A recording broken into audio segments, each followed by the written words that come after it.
नमस्कार दोस्तों, आप देख रहे हैं केजीआर न्यूज। आइए आज की प्रमुख खबरों पर एक नजर डालते हैं। सिकंदराबाद कंटोनमेंट के जीएचएमसी में विलय पर विवाद गहराया। सिकंदराबाद कंटोनमेंट को ग्रेटर हैदराबाद म्युनिसिपल कॉर्पोरेशन यानी जीएचएमसी में शामिल करने की योजना पर विवाद गहरा रहा है। कंटोनमेंट बोर्ड के नॉमिनेटेड सदस्य और बीजेपी राज्य कार्यकारिणी सदस्य जे रामकृष्ण ने 8 जुलाई 2024 को मीडिया से बातचीत में कहा कि इस विलय से कंटोनमेंट को फायदा के बजाय नुकसान ही होगा। रामकृष्ण ने आरोप लगाया कि पूर्व मुख्यमंत्री केसीआर की तरह वर्तमान सीएम रेवंत रेड्डी भी कंटोनमेंट की जमीनों पर नजर गड़ाए हुए हैं। उन्होंने कहा कि जीएचएमसी पहले से ही आर्थिक संकट में है और कर्मचारियों के वेतन और ठेकेदारों के बिल भुगतान में मुश्किल हो रही है। एक अन्य अधिकारी ने बताया कि कंटोनमेंट का पूरी तरह से विलय होने में 5 साल तक का समय लग सकता है। इस प्रक्रिया में public objections, stakeholder consultations और एम्प्लॉई कंसर्न को भी सुना जाएगा। रामकृष्ण ने यह भी कहा कि 80% कंटोनमेंट के लोग इस विलय के खिलाफ हैं। उन्होंने चेतावनी दी कि विलय से ट्रैफिक और प्रदूषण जैसी समस्याएं बढ़ेगी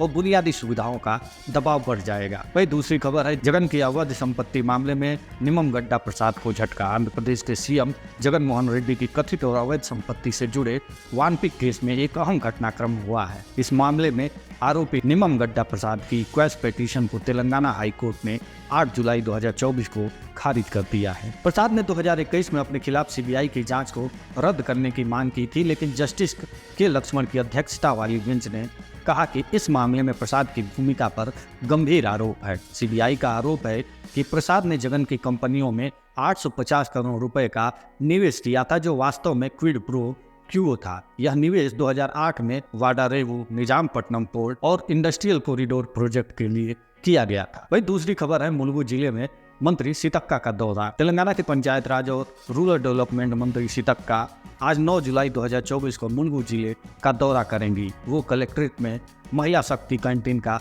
उद्घाटन करेंगी और दिव्यांगों को बैटरी चालित वाहन और व्हील चेयर वितरित करेंगी। इससे पहले 7 जुलाई को मंत्री ने women and child welfare department की समीक्षा की थी। उन्होंने आंगनबाड़ी केंद्रों में घटिया अंडों की आपूर्ति की शिकायतों पर रिपोर्ट मांगी और गुणवत्तापूर्ण सामग्री की आपूर्ति सुनिश्चित करने के निर्देश दिए। वही दूसरी खबर है, जीएचएमसी में को ऑप्शन सदस्यों की संख्या बढ़ेगी। जीएचएमसी में को ऑप्शन सदस्यों की संख्या बढ़कर 15 हो जाएगी। अब तक यह संख्या 5 थी। राज्यपाल ने जीएचएमसी एक्ट 1955 की धारा 5 1B 1C में संशोधन को मंजूरी दे दी है। इसमें से 9 सदस्य जनरल कैटेगरी से और 6 माइनॉरिटी कैटेगरी से होंगे। जनरल कैटेगरी के 9 में से 5 महिलाएं होंगी। माइनॉरिटी कैटेगरी से 3 महिलाएं अनिवार्य हैं। पूर्व मेयर, पूर्व कारपोरेटर, म्युनिसिपल डिपार्टमेंट में गैजेटेड पद पर रहे लोग और सोशल वर्कर इस पदों के लिए अप्लाई कर सकेंगे। वहीं पूर्व में छात्रों का प्रदर्शन। 9 जुलाई 2024 को हैदराबाद के उस्मानिया यूनिवर्सिटी के आर्ट कॉलेज के सामने छात्रों ने प्रदर्शन किया। उनकी मांग थी कि group 2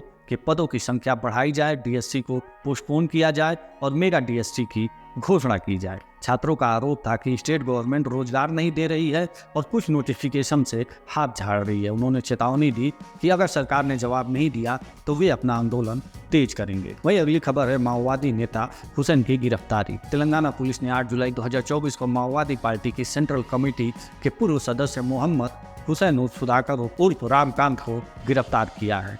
Hussain Singareni labour federation Sikosa के संस्थापकों में से एक थे। पुलिस का कहना है हुसैन सिकोसा को फिर से रिबिल्ड करने की कोशिश कर रहे हैं। उनके पास से माओवादी डॉक्यूमेंट्स, वॉल पोस्टर और पंपलेट्स बरामद किए गए हैं। वही अगली खबर है, एनटीआर जिले में लगातार बॉयलर विस्फोट। आंध्र प्रदेश के एनटीआर डिस्ट्रिक्ट में लगातार बॉयलर एक्सप्लोजन की घटनाएं हो रही हैं। 9 जुलाई 2024 को इब्राहिमपट्टनम में Narla Tata Rao thermal power station NTTPS के 5 यूनिट के बॉयलर में आग लगने से 2 मजदूर गंभीर रूप से घायल हो गए। इससे पहले 7 जुलाई को बुदादा के अल्ट्राटेक सीमेंट फैक्ट्री में बॉयलर फटने से 2 मजदूरों की मौत हो गई थी। 16 अन्य घायल हो गए थे। मृतक और घायल सभी यूपी, बिहार और MP के माइग्रेंट वर्कर्स थे। यह थी आज की प्रमुख खबरें। केजीआर न्यूज देखने के लिए धन्यवाद। अगर आपको हमारा बुलेटिन पसंद आया तो कृपया लाइक करें, सब्सक्राइब करें और कमेंट में अपनी राय जरूर बताएं। नमस्कार।